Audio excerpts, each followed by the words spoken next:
산군야담록에 오신 여러분 환영합니다. 구독과 좋아요 눌러주세요. 오늘의 야담 시작합니다. 옛날 옛적 숙종대왕께서 세상을 다스리시던 말년의 일이었습니다. 한양 도성은 환국의 소용돌이로 날마다 피바람이 불었고 백성들은 굶주림에 허덕였습니다. 남인이 몰락하고 서인이 득세하는가 싶더니 어느새 또 노론과 소론이 갈라져 서로 목을 겨누는 판이었지요.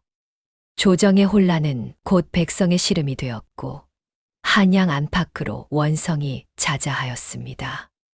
그해 겨울은 유난히도 추웠습니다. 한양 북쪽 변두리에 자리한 작은 양반가 사만제도 예외는 아니었지요. 사만제라는 이름은 사만의 추위를 견디는 집이라는 뜻으로 선대 주인이 청빈한 선비의 기계를 담아 지은 것이었습니다. 하지만 그해 겨울 사만제를 감싼 것은 단순한 추위가 아니었습니다. 무언가 음산하고 불길한 기운이 기와지붕 위를 맴돌았고 대문 앞 느티나무에는 까마귀 떼가 날마다 내려앉아 울어댔습니다. 동네 사람들은 수군거렸지요. 윤 영감댁에 무슨 변고라도 생기려나 보오. 저리 까마귀가 모여드는 걸 보니 상서롭지 못하오. 사만제의 주인 윤 영감에게는 두 아들이 있었습니다. 큰아들 윤서무는 12살 된 총명한 소년이었지요. 서무는 몰락한 서울 가문의 적자로 태어났습니다. 친모는 온화하고 어진 양반 교수였으나 서문이 8살 되던 해병으로 세상을 떠났지요. 그 뒤 윤 영감은 정씨성을 가진 부인을 새 안주인으로 맞아들였습니다. 서문은 마른 체구였으나 눈빛만큼은 또렷하고 영민하였습니다. 글공부에 뛰어나 동네 서당 훈장도 칭찬을 아끼지 않았지요.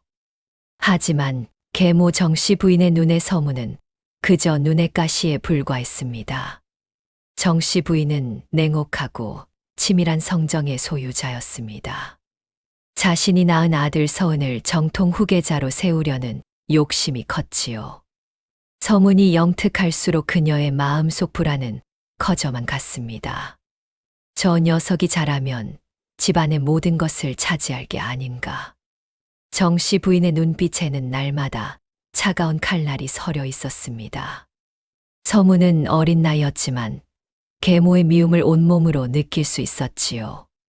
그는 고지식하고 인내심 깊은 성품이었기에 묵묵히 견뎌냈습니다. 배다른 동생 윤서은은 6살 된 순박한 아이였습니다. 서은은 형 서문을 몹시 따랐지요. 서문이 책을 읽으면 옆에 앉아 졸린 눈을 비비며 들었고 서문이 마당을 쓸면 자신도 작은 빗자루를 들고 흉내를 냈습니다. 형님, 저도 형님처럼 글을 배우고 싶어요. 서은의 맑은 눈망울을 보면 서문의 마음도 따스해졌습니다. 하지만 정씨 부인은 두 형제가 가까워지는 것을 달가워하지 않았지요. 서은아, 내 형은 내가 가까이 할 사람이 아니다. 알겠느냐? 인근에는 매월이라는 무당집 사주쟁이가 살았습니다. 매월은 나이 지긋한 노파로 사람의 운명을 꿰뚫어 본다는 소문이 자자했지요. 어느 날 매월이 우연히 서문의 얼굴을 보고는 그만 경악하고 말았습니다.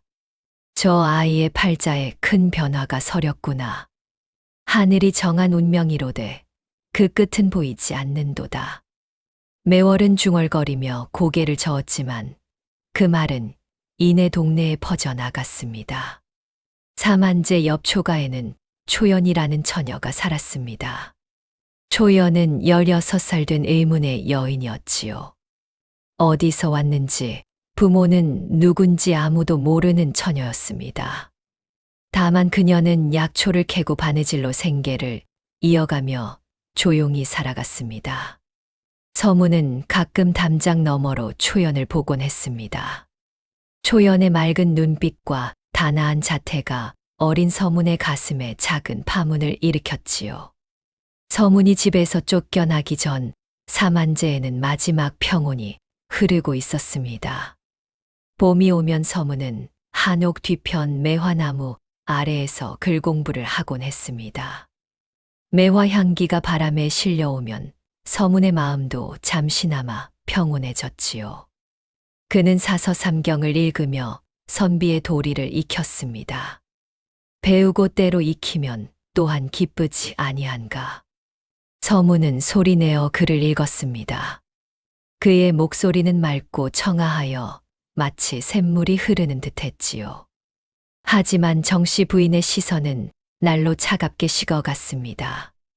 그녀는 남편 윤영감에게 끊임없이 속삭였습니다. 영감, 서문이 너무 영특하면 서은에게 해가 되지 않겠습니까? 차라리 먼 친척 댁에 보내 공부를 시키는 것이 어떻겠습니까? 윤 영감은 고개를 저었습니다. 서문은 내 적자요. 어찌 내칠 수 있단 말이오. 그러나 정씨 부인의 속셈은 이미 굳어져 있었습니다. 어느 날 매월이 사만제를 찾아왔습니다. 그녀는 윤 영감에게 조심스럽게 말했지요. 영감 댁에 큰 변화가 올 것이옵니다. 하늘의 뜻이니 거스르지 마시옵소서.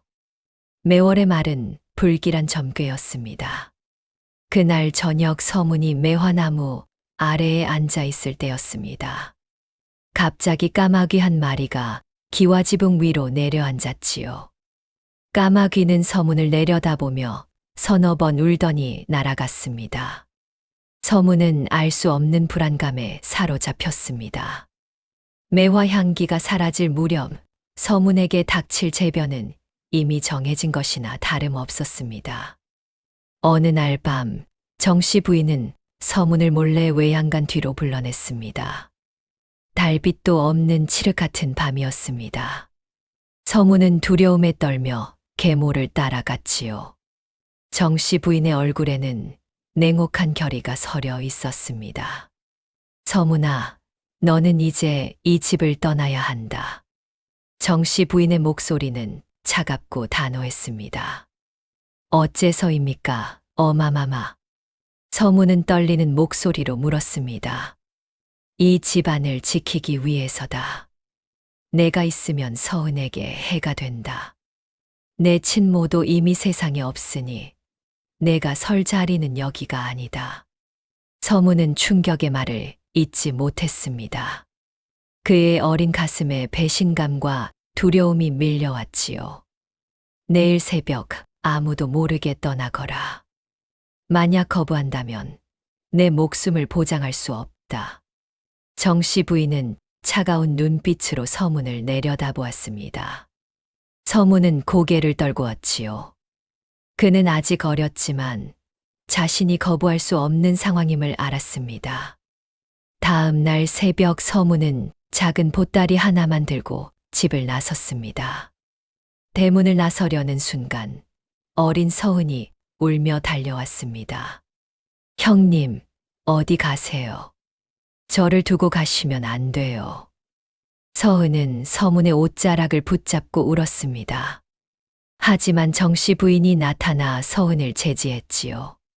서은아, 내 형은 먼 곳에 공부하러 가시는 것이다. 보내드려라. 서문은 뒤돌아보지 않았습니다.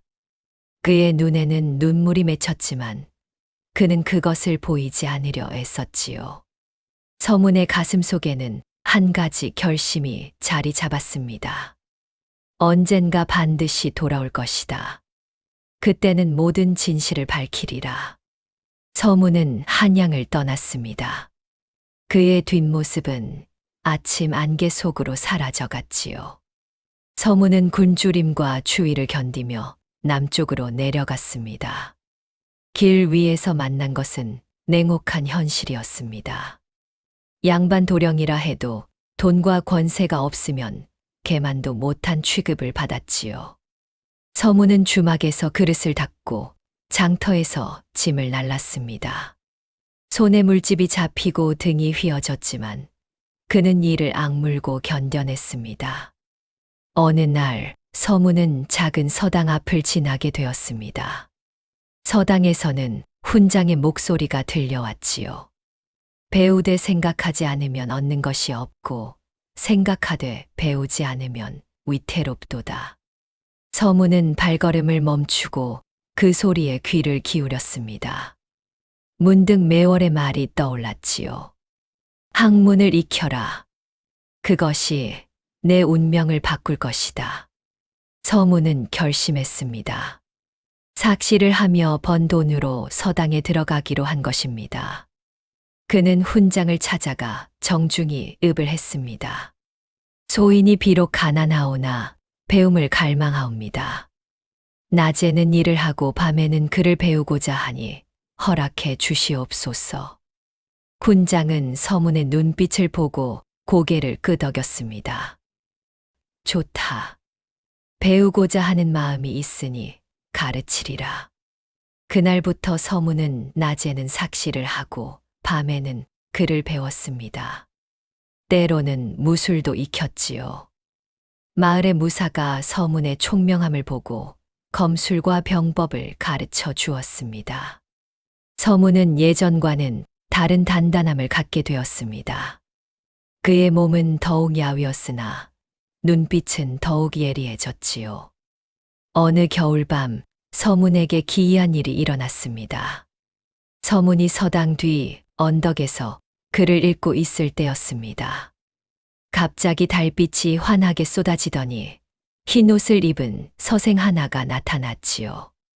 그 서생은 나이를 가늠할 수 없는 얼굴에 깊은 눈빛을 가지고 있었습니다. 글을 읽는 그대의 모습이 가상하구려. 백의 서생은 조용히 말했습니다. 서문은 놀라 벌떡 일어섰지요. 누구십니까? 이름은 중요치 않소. 다만 그대에게 가르침을 주고 싶을 뿐이오. 백의 서생은 그날부터 밤마다 나타나 서문에게 글과 병법을 가르쳤습니다. 그의 가르침은 신묘하여 서문은 하루가 다르게 실력이 늘었지요. 하지만 이상한 점이 있었습니다. 백의 서생은 항상 달빛 아래에서만 모습을 드러냈습니다. 햇빛이 비치는 낮에는 결코 나타나지 않았지요. 그리고 그의 얼굴은 언제나 달빛에 가려져 또렷이 보이지 않았습니다. 서문은 그가 사람인지 귀신인지 분간할 수 없었습니다. 하지만 두려움보다는 감사함이 컸지요. 백의 서생의 가르침은 서문에게 날개를 달아주었습니다. 기억하시오. 학문은 자신을 위함이 아니라 세상을 바로 세우기 위함이오. 백의 서생은 늘 이렇게 말하곤 했습니다. 서문은 그 말을 가슴 깊이 새겼지요. 봄이 오자 서문이 머물던 고을에 역병이 창궐했습니다. 사람들은 길거리에 쓰러지고 집집마다 곡소리가 끊이지 않았습니다. 고을 수령은 두려움에 떨며 성문을 닫고 숨어버렸지요. 의원들조차 달아나기 바빴습니다. 서문은 망설이지 않았습니다. 그는 백의 서생에게 배운 약초 지식을 떠올리며 병자들을 돕기 시작했습니다. 쑥과 감초, 황기를 다려 병자들에게 먹였지요. 도령님, 위험합니다. 물러나시옵소서. 사람들은 말렸지만 서문은 고개를 저었습니다. 사람이 사람을 외면하면 무엇이 다르겠소.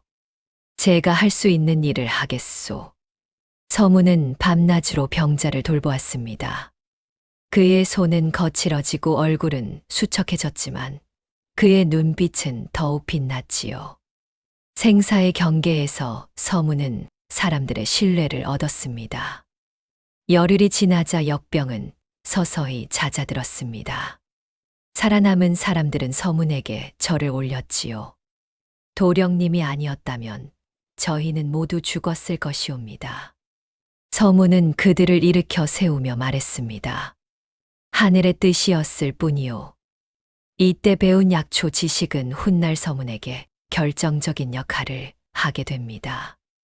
역병이 지나간 후 서문은 백의 서생을 찾아 나섰습니다. 은인에게 감사를 전하고 싶었기 때문이었지요. 하지만 아무리 찾아도 베개 서생의 흔적은 보이지 않았습니다. 서문은 고을의 노파를 찾아가 물었습니다. 할멈, 혹시 흰옷을 입은 서생을 보신 적이 있습니까? 노파는 서문의 말을 듣더니 얼굴이 하얗게 질렸습니다. 도령님이 말씀하시는 그분은 오래전에 돌아가신 선비의 혼이옵니다. 20년 전 이 고을에 역병이 돌았을 때 홀로 백성을 구하다 세상을 떠나셨지요. 그 후로 달빛 아래에서 가끔 모습을 보이신다는 소문이 있었사옵니다. 서문은 충격의 말을 잊지 못했습니다. 자신이 귀인의 도움을 받았다는 사실을 깨달은 것이지요. 그날 밤 서문은 달빛 아래 무릎을 꿇고 절을 올렸습니다. 은혜를 입었사온데 보답하지 못하니 황송할 따름이옵니다. 선생께서 주신 가르침을 헛되이 하지 않겠나이다. 그날 이후 베개 서생은 다시 나타나지 않았습니다. 하지만 서문의 가슴 속에는 그의 가르침이 깊이 새겨져 있었지요. 서문은 길을 달리 정했습니다. 이제 더 이상 떠돌이가 아니라 세상을 바로 세울 선비가 되기로 한 것입니다. 봄이 오자 서문은 인근 장터를 찾았습니다. 장터는 사람들로 붐볐습니다. 보부상들이 물건을 팔고 광대가 제주를 부리고 아녀자들이 비단을 구경했지요. 서문은 붓과 종이를 사기 위해 가게를 둘러보고 있었습니다. 그때였습니다. 저 멀리 푸른 치마를 입은 여인이 눈에 들어왔지요. 서문은 심장이 멎는 듯 했습니다. 초연이었습니다. 초연도 서문을 알아보았습니다. 그녀의 눈빛이 흔들렸지요. 두 사람은 한참을 서로를 바라보았습니다. 서문이 먼저 다가갔습니다. 낭자, 오랜만이오. 도령님, 그간 안녕하셨습니까? 초연의 목소리는 떨렸습니다. 서문은 초연이 여전히 맑고 단아한 모습임을 보며 가슴이 뛰었지요. 낭자는 어찌 이곳에 약초를 팔러 왔사옵니다. 도령님께서는 어찌 일이 수척해지셨습니까? 초연의 눈에는 걱정이 서려 있었습니다. 서문은 쓸쓸히 웃었지요. 말하자면 기로. 다만 이제는 잘 지내고 있소. 두 사람은 장터 한켠에 앉아 이야기를 나누었습니다. 서로의 근황을 묻고 답했지만 마음속 깊은 말은 내놓지 못했지요. 헤어질 시간이 되자 초연은 서문의 손에 얇은 비녀 하나를 쥐어주었습니다. 이것을 지니시옵소서. 제가 만든 것이옵니다. 서문은 비녀를 받아들며 초연을 바라보았습니다. 그의 눈에는 말할 수 없는 감정이 소용돌이 쳤지요. 고맙소. 서문은 초연에게 절을 하고 길을 떠났습니다. 그의 가슴 속에는 혼란과 설렘이 함께 자리 잡았습니다. 서문이 20살이 되던 해 그에게 큰 시련이 닥쳤습니다. 어느 날 서문은 길에서 도망치는 양반을 만났습니다. 그 양반은 역적으로 몰려 관군에게 쫓기고 있었지요. 서문은 그의 얼굴을 보고 깜짝 놀랐습니다. 사만제 근처에 살던 선비였기 때문입니다. 대감, 어인 일이십니까? 서문 도령, 나를 구해 주시오. 역모에 휘말려 억울한 누명을 쓰게 되었소. 서문은 망설이지 않고 그를 숨겨 주었습니다. 하지만 이 일은 곧 화를 불렀지요. 도적단이 서문을 추적하기 시작한 것입니다. 도적단은 권력자의 밀명을 받아 움직이는 자들이었습니다. 그들은 서문을 죽이려 했지요. 서문은 달밤에 쫓기며 필사적으로 도망쳤습니다. 칼날이 스쳐 지나가고 화살이 빗발쳤습니다. 서문은 베개 서생에게 배운 무술로 대적했지만 수가 너무 많았지요. 절체절명의 순간 서문은 품속에 간직한 비법서를 꺼냈습니다. 백의 서생이 마지막으로 건네준 책이었지요. 그는 책에 적힌 대로 기이한 술법을 펼쳤습니다. 갑자기 안개가 피어오르며 도적들의 눈을 가렸습니다. 서문은 그 틈을 타 도망쳤지만 등에 깊은 칼상을 입고 말았지요. 서문은 피를 흘리며 쓰러졌습니다. 의식이 흐려지는 가운데 그는 삶과 죽음의 경계를 넘나들었습니다. 꿈속에서 서문은 가문의 비밀을 보았습니다. 붉은 피와 비명, 그리고 정씨 부인의 차가운 웃음이 그의 눈앞을 스쳐 지나갔지요. 서문이 눈을 떴을 때 그는 낯선 오두막 안에 누워 있었습니다. 정신이 드셨습니까? 익숙한 목소리가 들렸습니다. 서문은 고개를 돌렸지요. 초연이었습니다. 낭자, 어찌 이곳에? 도령님께서 쓰러지신 것을 제가 발견했사옵니다. 이곳은 제가 약초를 캐며 머무는 곳이옵니다. 초연은 서문의 상처를 정성껏 돌보았습니다. 약을 다리고 붕대를 감아주었지요. 서문의 상처는 깊었지만 초연의 손길 덕에 서서히 회복되었습니다. 어느 날 초연은 서문의 옷을 꿰매다가 무언가를 발견했습니다. 옷 안감에 숨겨진 작은 편지였지요. 초연은 그것을 서문에게 건넸습니다. 도령님, 이것이 옷에 꿰매어져 있었사옵니다. 서문은 떨리는 손으로 편지를 펼쳤습니다. 그것은 친모가 죽기 전에 쓴 편지였지요. 서문아, 어미가 이 세상을 떠나게 되었구나. 내가 죽는 것은 병 때문이 아니란다. 누군가 독을 탔느니라. 부디 진실을 밝혀다오. 그리고 조심하거라. 서문은 편지를 읽고 온몸이 얼어붙었습니다. 친모가 살해당했다는 사실을 알게 된 것이지요. 어머니를 죽인 자가 누구인가? 서문의 분노와 충격은 말로 표현할 수 없었습니다. 그의 눈에는 눈물이 흘러내렸지요. 초연은 조용히 서문의 손을 잡았습니다. 도령님, 슬퍼하지 마시옵소서. 진실은 반드시 밝혀질 것이옵니다. 서문은 초연의 손을 꼭 잡으며 결심했습니다.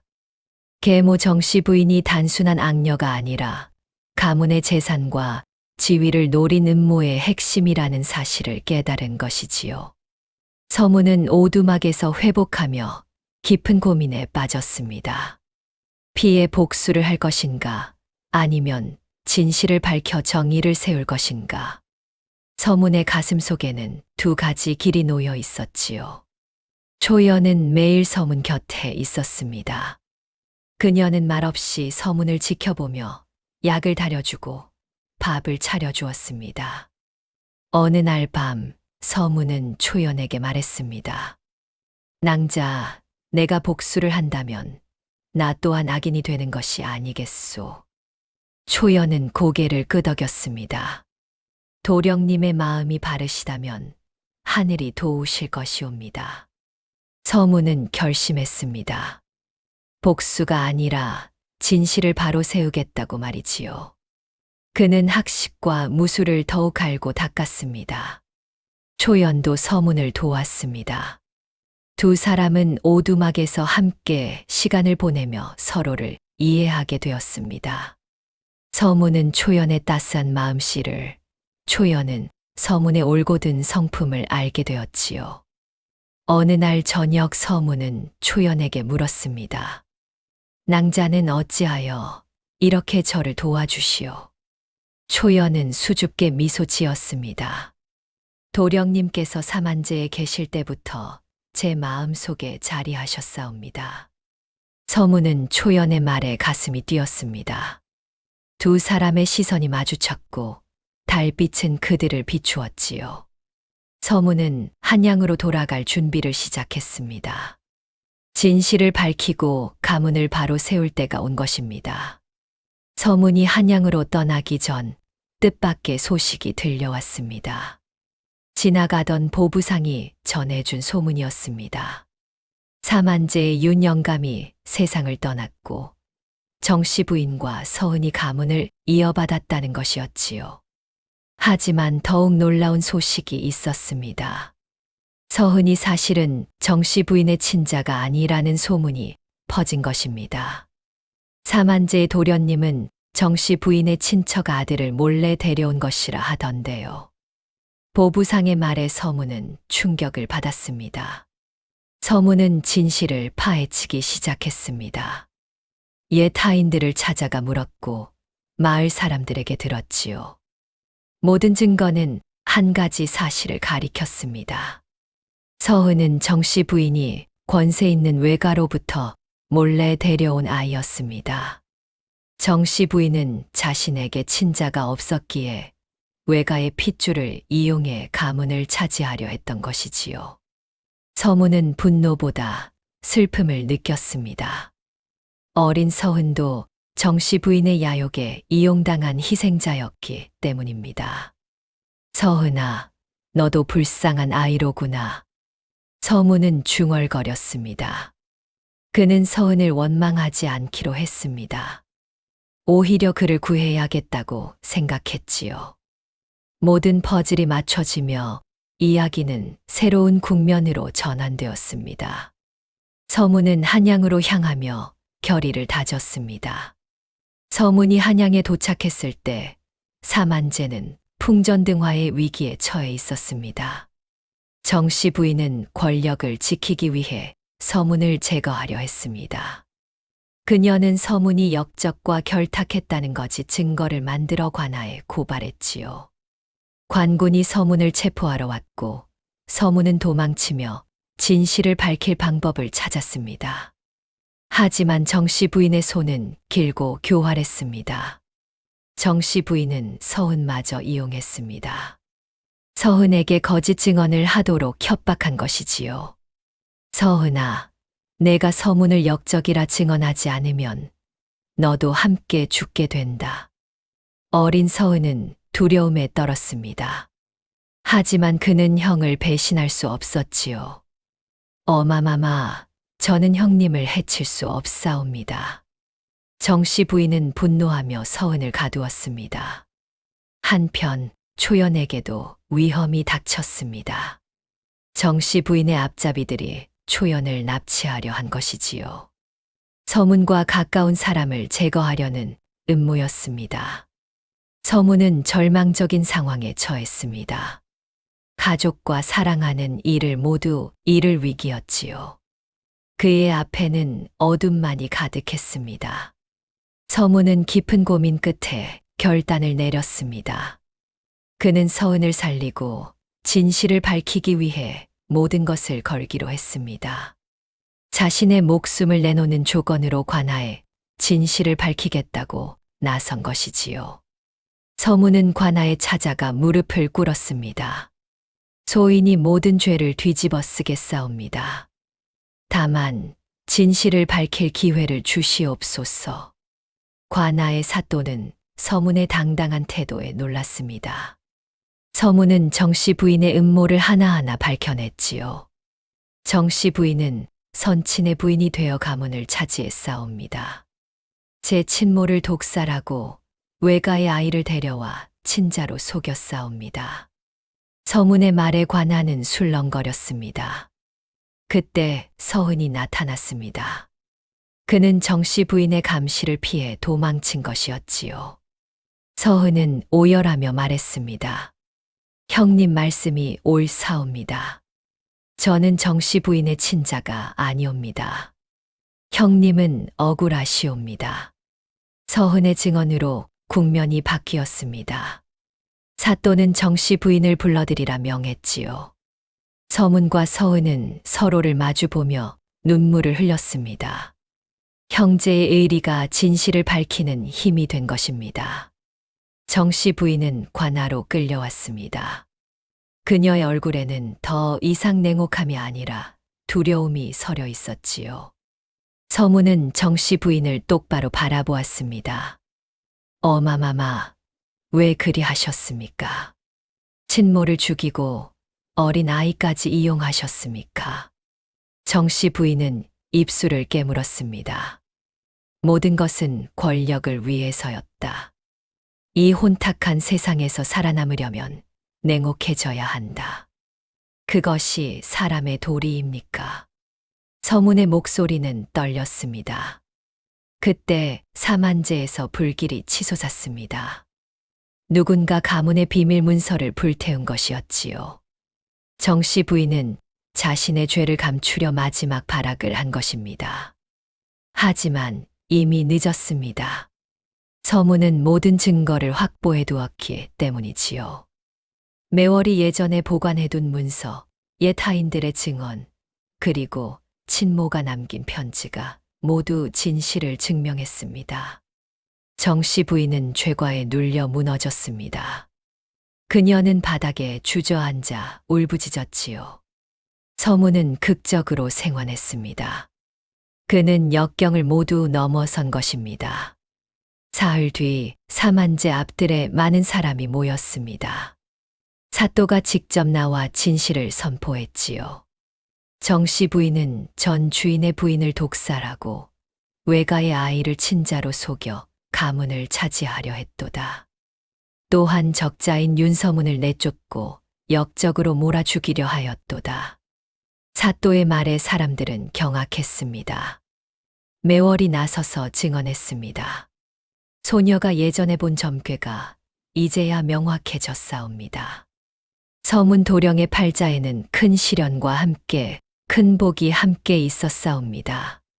진실을 밝혀 가문을 바로 세우는 것이 도령의 운명이었나이다. 백의 서생이 서문에게 남긴 가르침의 의미도 밝혀졌습니다. 학문은 자신을 위함이 아니라 세상을 바로 세우기 위함이라는 것, 그것이 바로 서문이 걸어야 할 길이었던 것이지요. 서은은 서문 앞에 무릎을 꿇었습니다. 형님, 용서해 주시옵소서. 저는 형님께 큰 죄를 지었사옵니다. 서문은 서은을 일으켜 세웠습니다. 내가 무슨 죄가 있느냐? 너도 이용당한 것뿐이다.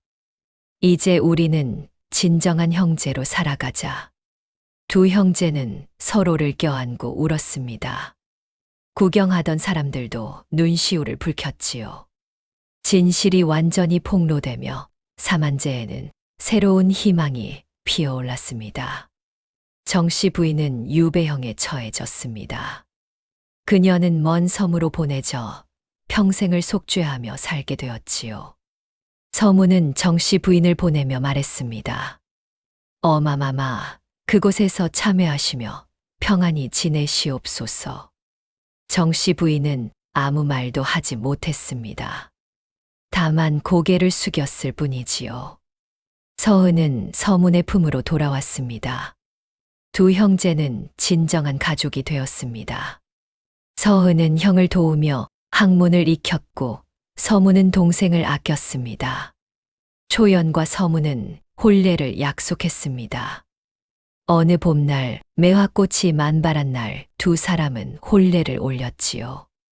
초연은 서문의 아내가 되어 사만제의 안주인이 되었습니다. 서방님, 이제 평안하시겠습니까? 그대가 있어 더욱 평안하오. 두 사람은 서로를 바라보며 미소 지었습니다. 사만제는 새롭게 재정비되었습니다. 서문은 백성을 돌보는 선비가 되었고 집안은 다시 일어섰지요. 마을 사람들은 서문을 존경했습니다. 윤도령은 참된 선비로다. 하늘이 낸 인물이로다. 사만제에는 새로운 질서가 자리 잡았습니다. 정의가 승리하고 진실이 빛을 본 것이지요. 세월이 흘러 어느 겨울날이었습니다. 눈이 소복이 내리는 날, 서문은 다시 매화나무 아래에 앉았습니다. 그곳은 예전에 그가 글을 읽던 자리였지요. 서문은 책을 펼쳤습니다. 하지만 글자는 읽히지 않았습니다. 그저 지난 세월이 떠올랐지요. 12살의 집을 쫓겨나던 날, 곤주림과 추위 속에서 떠돌던 날들. 백의 서생을 만나던 밤, 역병 속에서 사람을 구하던 날, 초연과 재회하던 순간, 진실을 밝히던 그날. 모든 것이 한편의 꿈 같았습니다. 서문은 미소 지었습니다. 과거 떠나던 날과는 대비되는 평화였지요. 초연이 차를 들고 나왔습니다. 서방님, 추운데 밖에 계시면 어찌하십니까? 괜찮소. 매화를 보고 있으면 마음이 평온해지요. 초연은 서문 옆에 앉았습니다. 두 사람은 말없이 눈 내리는 풍경을 바라보았지요. 그때였습니다. 매화 한 송이가 뚝 떨어져 서문의 무릎 위에 내려앉았습니다. 서문은 매화를 집어 들며 웃었습니다. 새 인연이 열렸구려. 초연도 미소 지었습니다. 매화나무 아래에서 두 사람의 새로운 인연이 피어나고 있었습니다. 서문의 앞날에는 더 큰 희망이 기다리고 있었지요. 옛말에 백절불굴이라는 말이 있습니다. 어떠한 난관에도 굽히지 않고 이겨나간다는 뜻이지요. 서문은 모든 시련을 이겨내고 진실을 밝혔습니다. 권력과 욕심에 휘둘리지 않고 올곧게 자신의 길을 걸어간 것입니다.